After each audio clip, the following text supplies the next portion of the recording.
All right. Oh, you can see that. You can see my agenda. Okay, so we're going to talk about bumping and running downwind, which is a very important and advanced part of team racing. And there's two kind of really important skills you need to know, I guess three, to do it correctly, okay? So let's talk about it. So bumping and running, again, is to luff an opponent, then head back down and get fast before they do, okay? So when an opponent comes to windward, you luff them up, and then you turn back down before they have time to. If you kind of wait for them to turn, then that gives them a big advantage, right? So first of all, one more thing, two more things. In fleet racing, boats behind generally have the advantage due to wind shadow, okay? So, in fleet racing, we don't bump and run usually, except maybe around marks, something like that, just because it slows us down so much relative to the entire fleet.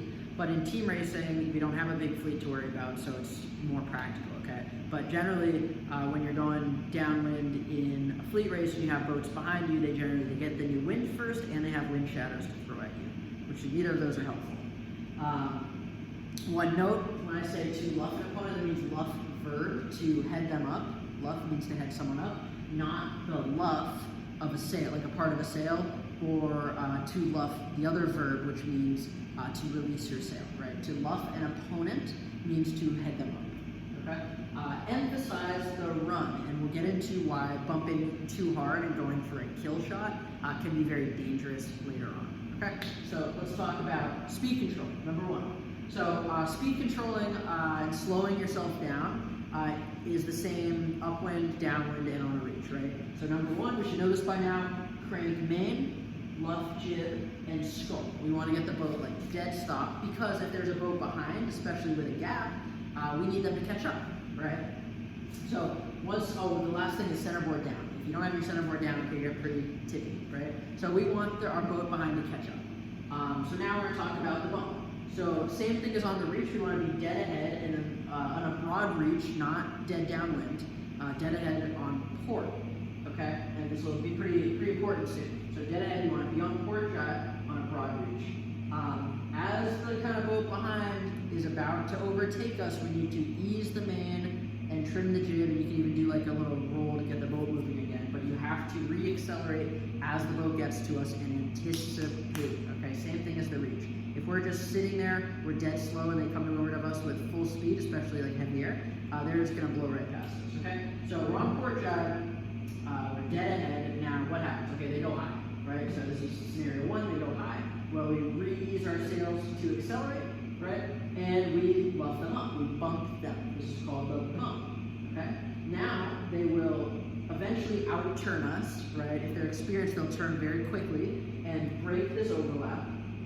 They'll yell broken, and then we'll head back down. Now, for when you're doing this, when they go high, it's very important that you run before they break the overlap. You can do just a little mini bump, right? Most people are they're gonna try and turn to break the overlap. So as they're going up to break the overlap, you're gonna start to go down right away, right? You need to have fast reflexes and have an eye on the other boat. So they're gonna go up to break the overlap, then you need to run. And what happens is, if I continue sailing and I get, become overlapped to leeward, now we have space here, right?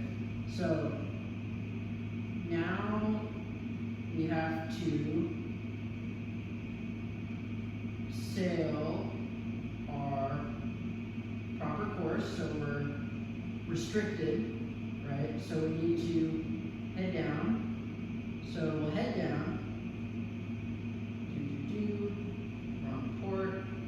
Now, this boat here can jibe onto starboard, right? And we have to also jibe, and now they have passed us, right? So at that point, the other boat has actually gone ahead of us and passed us, and now they can actually start to bump us, okay? So that's why when they go high and you do like a high bump or a port bump, right, you should run before they break the overlap.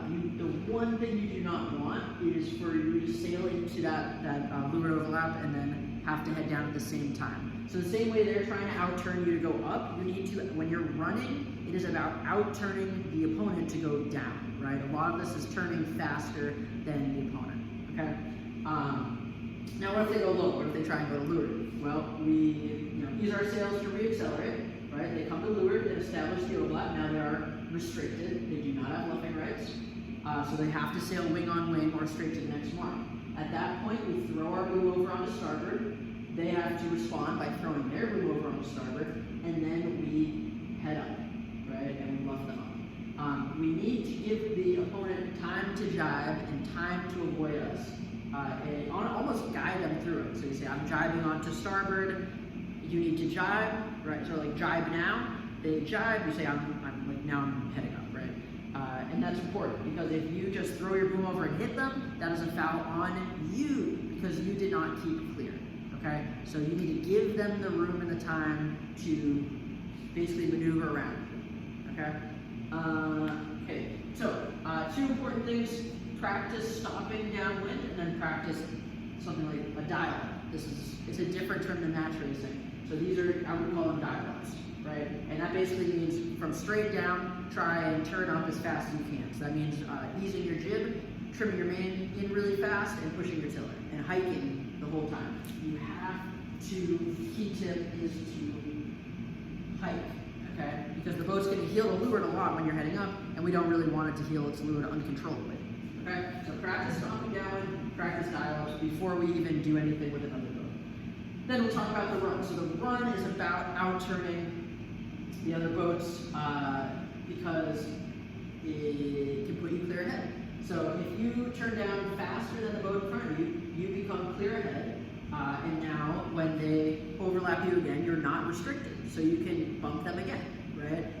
If you wait, like here, and you have to sail into the overlap like that, and then you sail back down, you have to do your second part, double jibes, in order to turn off Rule 17 again, right? And I don't know if you guys can see this here, but I'll show it to you. So, if you turn down at the same speed or slower, that adds extra steps, essentially. And so, we're here, we've headed up, we've done a dial-up, they've broken it, so they all broken. We'll sail into the overlap, now we'll head down, right? Now we're restricted, right? So we'll both go to sailing downwind, then we'll jibe away, and then we'll jibe back, and now we're no longer restricted because we jibed into the overlap, okay? And that's really, really huge.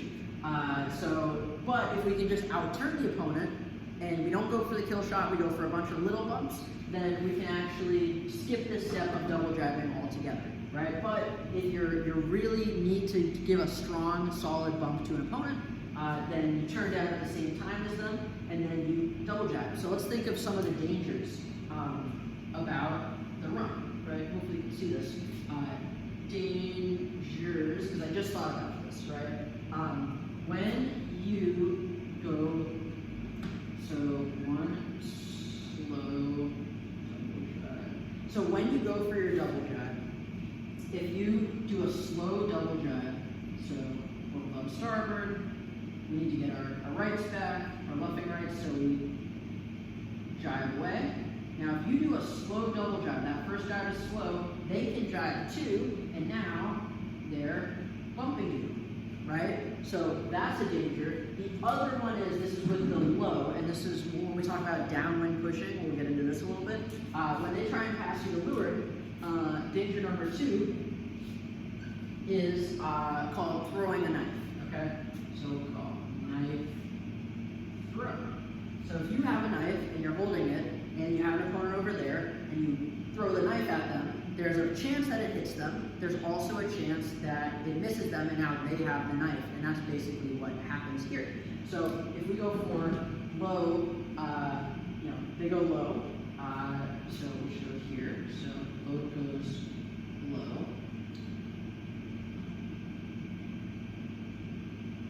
Low. And you jibe onto starboard. So we jibe onto starboard to come at them.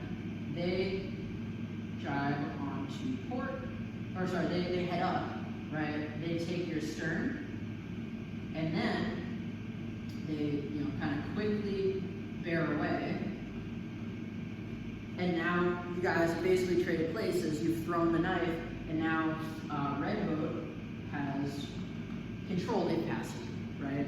What we also really want to avoid, this is very important, or the way to avoid throwing a knife is when you are doing a low bump and run, they're going to leeward, you need to let them overlap you a decent amount before you jibe, right? So let them get bow even, right? Let their bow get next to your bow before you do it, or let them get their bow to your shroud, right? But we need to let them get significantly advanced to leeward, not just like a hair of leeward, but quite advanced to leeward before we jibe. So there's no way for them to get out of it, okay? That's how you avoid throwing a knife. You want to be very certain they're going low before you go for your jibe.